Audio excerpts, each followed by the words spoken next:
y me da muchísimo gusto saludar a nuestro querido amigo, el doctor José Ramón Eguíbar, que bueno, siempre nos trae temas interesantísimos y hoy, pues no podía fallar. Doctor, ¿cómo está? Buenos días. ¿Cómo estás, Ricardo? Muy buenos días a ti, a todos los que nos escuchan, los lobos de todos los complejos regionales y a el público en general que sé que también se unen a esta plataforma. Así es, Doc. Le voy a confesar que cuando ayer estuvimos haciendo la planeación del programa de hoy, pues nos pusimos a indagar sobre este término, la nutrigenómica, y realmente fue increíble poder hacer esa breve investigación, ahondar sobre ello. Y bueno, pues afortunadamente tenemos especialistas como usted que nos ayudan a entender qué es lo que pasa en nuestro cuerpo.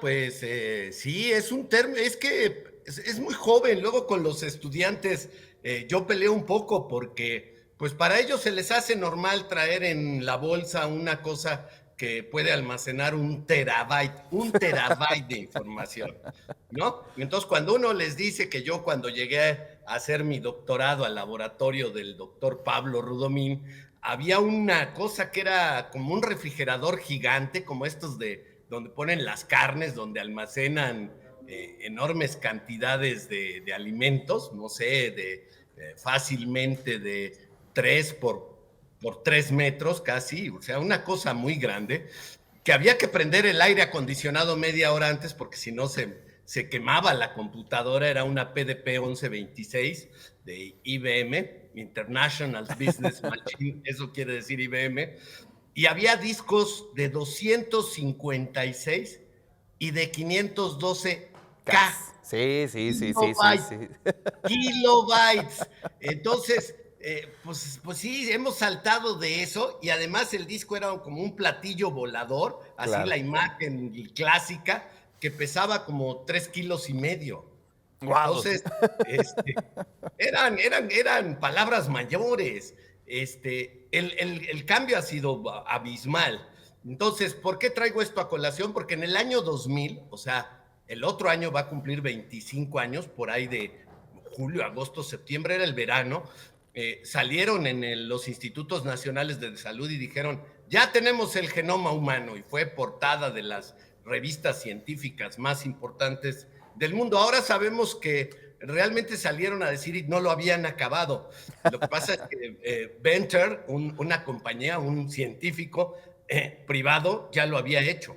Entonces les había preocupado pues que fuera, siempre todavía hasta la fecha se discute si tus genes, mis genes pueden o no ser patentados. Claro. Entonces estaba en el fondo eso. Y eso fue apenas el 2000, o sea, Sí, cuando sí. nacieron los alumnos que ahora van a egresar de la institución este año.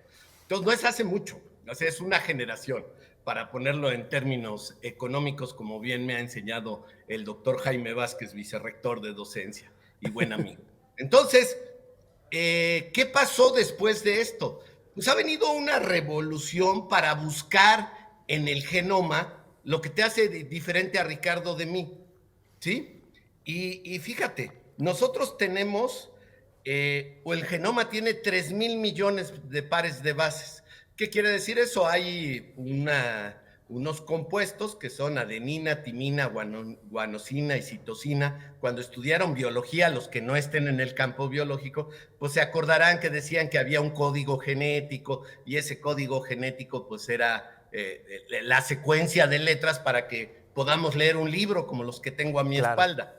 Bueno, igual el genoma es una secuencia de estas letras que puede ser leído. De hecho, hay programas en bioinformática que lo que hacen es, digamos, tienen la gramática de la vida y con eso puedes editar ahora, hoy por hoy, el genoma de una persona usando ciertas herramientas. Entonces, si tenemos 3,000 millones y uno de cada 1,000 pares de bases cambia, a eso en inglés se le llama SNPs, es decir, variaciones de un solo nucleótido. Y esas variaciones de un solo nucleótido hace que alguien pueda tener la piel más clara o más oscura, o los ojos azules, o verdes, o grises, o cafés. Los ojos de color negro no existen, ¿eh? No, no hay, no puede haber. Entonces, más o menos tú y yo tendríamos 3 millones de SNPs. Y ha habido todo un esfuerzo global para encontrar esas diferencias.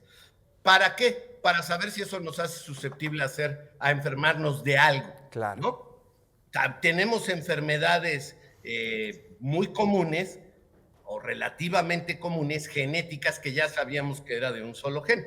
Por el ejemplo, la enfermedad de Duchenne, que afecta mucho a los varones y se les degeneran los músculos, y pues es una enfermedad progresiva y mortal. O la anemia de células falciformes, que no tienen a los eritrocitos como deben de ser bicóncavos, sino deformes, y eso les hace hacer susceptibles a ciertas enfermedades, los hace resistentes al paludismo. Por eso en el sureste de Estados Unidos hay mucha gente con anemia de células falciformes, se llama.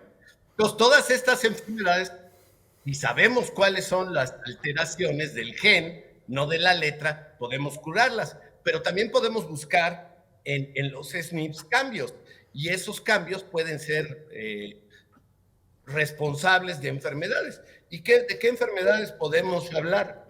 De muchas. Primero te voy a decir algo, porque creo que usted y yo somos adictos al café, simplemente porque siempre que nos vemos tenemos una buena taza de café al lado. Aquí está, de hecho. Ya ves, Ricardo, nos conocemos. Entonces, muy bien. Entonces, fíjate, hay un gen, voy a decir las letras, no importan, eso que se les olvide, pero hay en esta secuencia de letras, el gen se llama CY, ya no existe la Y, ¿verdad? YP1A2. Y resulta que hay en Japón, sobre todo en el sur de Japón, gente que tiene mutado este gen. Y cuando toman café les da taquicardia y se sienten muy mal. Y tú y yo no nos sentimos muy mal, nos sentimos muy contentos, como esta mañana, cada vez que tomamos café y nos gusta su sabor amargo, Claro. sus efectos. Entonces, estos están impedidos. Hay otros, ahora todo el mundo habla de intolerancia a la lactosa y llegas a las tiendas de conveniencia y les me lo da con leche sin lactosa, por favor. ¿No? Exacto. Está de moda. ¿Quién sabe si tengas intolerancia a la lactosa? Pero se oye bien. Bueno, hay intolerancia a la fructosa, También. al azúcar que tienen las frutas. Particularmente voy a tomar un ejemplo de una fruta que tiene, o dos frutas que tienen muchísima azúcar, para que sepan, las uvas y las fresas. Bueno, eso lo degrada una enzima que se llama aldolasa B grande. Bueno, la gente que tiene mutado esto y que no puede procesar la fructosa, el azúcar otra vez de las frutas, pues le pueden dar vómitos, diarrea, incluso calambres musculares. Entonces, no es menor, tener mutado ese genecito, porque pues ya no puedes disfrutar de unas fresas con crema, de unas Claro. pasitas, ¿no? O pasitas con maní, como decían en Chile, con cacahuates. Entonces, está difícil. Y seguro ahora voy a decir, nadie levante la mano, pero todos hemos tomado esa toxina que nos gusta, que se llama alcohol. Es una toxina, ¿eh? Y hay dos enzimas que participan en eso. Una de ellas es la aldolasa y la otra tiene otra vez un nombre horrible, ADH1B. Bueno, hay gente que no tiene estas enzimas bien y se emborracha rápido y puede tener hasta efectos tóxicos, sentirse mal, acabar en el hospital, sobre todo los que tienen mutaciones severas. Nada más para darnos una idea. Por último, voy a tomar otra enfermedad muy importante, que es la obesidad, que es Exacto. una pandemia. Todo el mundo está peleando contra eso, a excepción de algunos países que desgraciadamente todavía hay hambruna, pero no por razones de producción de alimentos, sino de otra índole, básicamente político-económicos. Bueno, hay un gen que se llama FTO, te digo, los nombres no son muy agradables, pero eso te permite que tu metabolismo queme grasa o la almacene. Los que tienen este gen mutado tienden a almacenar grasa. Y ya se vio que si tú tienes ese gen mutado, vas a tener 3 kilos más que el que no lo tiene cuando coman igual. Entonces, ¿por qué saqué todo esto? Saqué las frutas, saqué la obesidad, saqué el alcohol, saqué el café. Pues todo esto ha dado origen a una nueva área que se llama nutrigenómica. Es decir, ¿qué va a pasar con una gente que come, por ejemplo, un pastel y le cae muy mal o engorda o que come donas como Homero Simpson y tiene obesidad mórbida, y otro que a lo mejor come la misma cantidad de donas y no engorda. Eso ha pasado con un Claro. amigo, ¿no? Tú le dices, oye, comemos casi lo mismo y yo tengo obesidad y tú estás muy bien, ¿no? O comemos la misma cantidad de dulces y tú ya eres diabético y yo no lo soy. Y parece ser que todo está fundamentado en tus genes, está impuesto a cómo manejas los alimentos, independientemente de un problema grave. Hay que los alimentos ultraprocesados tienen muchas grasas, tienen muchos azúcares, y la verdad esa política fue muy buena de poner los sellos. Es una manera de advertirte que lo que vas a tomar, tú tomas la decisión de si, a pesar de que tengan los sellos, lo tomas o no, que se ha hecho en empaques de los cigarrillos por muchos años, o en otras cosas, en el alcohol ya se debería de hacer, porque vuelvo a reiterar, el alcohol a todos nos gusta en sus distintas presentaciones, se llame cerveza, vino, destilados, etcétera, fermentados, el pulque, la cerveza, el tepache, pues sí deberíamos también de ponerle un sello. Está usted tomando una toxina. Claro.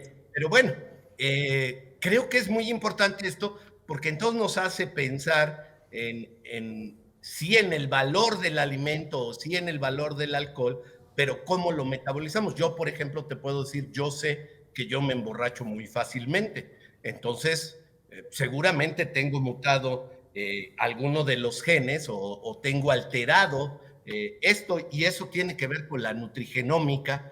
Y yo creo que en los próximos años, cuando vayamos al médico, cada vez es más posible él tenga, así como tiene nuestras radiografías o nuestras tomografías o los análisis de laboratorio, va a tener qué alterar, qué cambios tenemos, porque no son alteraciones, qué cambios tenemos en nuestros genes para decirnos, oiga, en base a usted, yo le recomiendo que no beba más de 2 copas de vino, Claro. porque ya mal con usted tiene las enzimas que metabolizan el alcohol no están bien en usted, o no son ideales, o no llegan al 100%, y por lo tanto usted se puede emborrachar más fácilmente.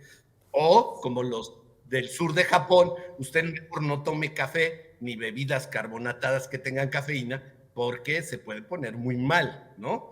Etcétera. Claro. Y me parece, lo quise traer porque creo que es un tema que a muchos nos afecta. No, claro. Hemos estado al lado de alguien que decimos, caray, yo cada día como menos y no bajo de peso, y tú eres bien tragón y no baja, y te va muy bien. Bueno, pues eso tiene que ver cómo es su metabolismo, cómo maneja los nutrientes su cuerpo. Así es. Y bueno, y en un escenario como el que tenemos en México, ¿no? Donde la diabetes es tremenda, creo que es importantísimo pues hacer un rediseño de nuestra alimentación a partir precisamente de estas mutaciones de nuestra genética. Y bueno, pues le agradecemos, Doc, como siempre, que traiga estos temas, porque en verdad nos ayudan mucho a entender qué es lo que está sucediendo y pues sobre todo en nuestros cuerpos para conservar nuestra salud. Doc, como siempre, un verdadero placer y le mandamos un gran abrazo. Muchas gracias, Ricardo, y qué bueno que les sea de utilidad. Es parte de la labor que debemos de hacer los científicos, tratar de llevar a toda la población y a los universitarios en particular para que se entienda mejor estas cosas. Muy buenos días y un abrazo. Ahí está la voz de nuestro querido doctor José Ramón Eguíbar. Pues sí, atienda este concepto que yo creo que próximamente estará en las agendas científicas, también en las agendas políticas, obviamente, la nutrigenómica. Así es que le agradecemos muchísimo al doctor Eguíbar